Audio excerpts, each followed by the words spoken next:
मैं आज के इस सुंदर दिन में आप सबों का यीशु के नाम में स्वागत करता हूँ। प्रकृति के निकट होने के कारण मुझे अनेक अवसर मिलते हैं कि मैं प्रभु की महिमा के और बड़ाई के कार्य देख सकूं, क्योंकि मैं किसान हूँ। मैं तड़के सुबह उठता हूँ जब तारे चमक रहे होते हैं और ये संसार बहुत विशाल लगता है। एक बछड़े को जन्म लेते हुए देखना या फिर उसके प्रजनन की पूरी प्रक्रिया, उसकी आत्मीयता को देखना, समझना कि कैसे वो बछड़ा रचा गया। लगता है कि केवल परमेश्वर ही ऐसा कर सकता है। पैदा होते ही बछड़ा उठता है, अपने आप को झाड़ता है और सीधा अपनी माँ के पास जाता है उसका गर्म दूध पीने के लिए। ये चमत्कार है। जब मैं मकई की फसल को जमीन में से उगता हुआ देखता हूँ, एक सीधी कतार में वो एक साथ उगते हैं, ये सच में चमत्कार है। बसंत ऋतु में मैं देखता हूँ पेड़ों पर नए पत्ते आते हैं। ये सब कौन करता है? परमेश्वर। वही बड़े चमत्कार करता है। उसने मुंह से एक शब्द कहा और उसके कहे अनुसार सब कुछ बनता चला गया। ये परमेश्वर कौन है? वो सर्वशक्तिमान परमेश्वर है। और इस पर सबसे बड़ा चमत्कार ये है, वो मेरा नाम जानता है। वो आपका नाम जानता है सर। उसने आपकी सभी उंगलियों पर अलग तरह की छाप दी है। ऐसी छाप किसी की ना थी, ना कभी किसी की होगी।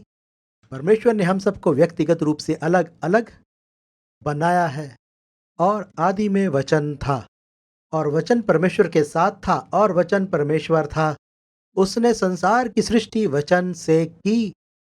आइए देखते हैं कि दाऊद क्या कहता है। भजन संहिता 8 में 3 वचन पढ़ते हैं।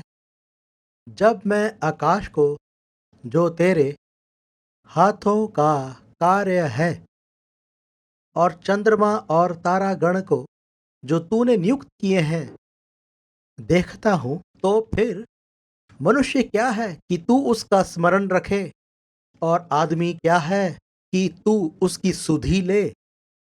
दोस्त, मैं कई बार हैरान होता हूं, परमेश्वर तू हमारी परवाह करता ही क्यों है? हम विश्वासघाती हैं, ना शुक्रगुजार रहते हैं। हम तुझे भूल जाते हैं, तेरी की हुई भलाइयों को भूल जाते हैं। तो फिर क्यों? क्योंकि मैंने तुम्हें अपने स्वरूप में बनाया है। मैदान में उन मवेशियों को देखें, इधर घोड़ों को देखें। मुझे ये जानवर बहुत पसंद है।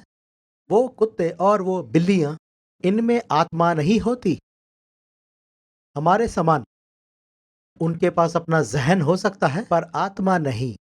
सुनिए दोस्त, मनुष्य की आत्मा कभी नहीं मरती। याद रखिए, जॉन वेस्ली की अक्सर कठोर आलोचना होती थी, क्योंकि वो प्रचार करते थे कि जब आप मर जाएंगे तो नरक में जाएंगे और हमेशा आग में जलते रहेंगे अगर आपने यीशु मसीह को स्वीकार नहीं किया, क्योंकि मनुष्य की आत्मा कभी नहीं मरती। परमेश्वर ने आपको और मुझे अपने स्वरूप में बनाया है। हम मैदान में चरने वाले जानवरों के समान नहीं हैं। हम अलग हैं। हम आकाश के पंछियों के समान नहीं हैं। परमेश्वर ने हमसे इतना अधिक प्रेम किया कि उसने अपने एकलौते पुत्र यीशु मसीह को भेजा कि वो मेरे और आपके लिए अपने प्राण दे, ताकि हम सब अनंत जीवन पा सकें। तो जॉन वेस्ली के कहे अनुसार जब आत्मा कभी नहीं मरती, तो अगर वो स्वर्ग में जाएगी तो सदैव जीवित रहेगी, अगर नरक में जाएगी तो हमेशा जलेगी। परमेश्वर ने ये सब कुछ इसलिए बनाया कि उसे आनंद हो, और वो चाहता है कि हम भी उसमें आनंदित हों। मुझे गांव बहुत पसंद है, देहाती इलाके पसंद हैं, पर हमें ये समझना जरूरी है। अगर हम पढ़ें यूहन्ना 15 अध्याय 13 वचन को, लिखा है, इससे बड़ा प्रेम किसी का नहीं कि कोई अपने मित्रों के लिए अपना प्राण दे। परमेश्वर हमसे इसलिए प्रेम रखता है कि वो हमारे साथ सहभागिता रख सके। वो वहाँ अकेला है और चाहता है हम रोज उससे बातचीत करें। वो आपको सही दिशा दिखाना चाहता है और बहुतायत का जीवन देना चाहता है। यूहन्ना 10:10। मेरे दोस्त, इस सृष्टि को हल्के में ना लें, इसका आनंद लें। Goodbye. For more information, please visit angusbuchan.com.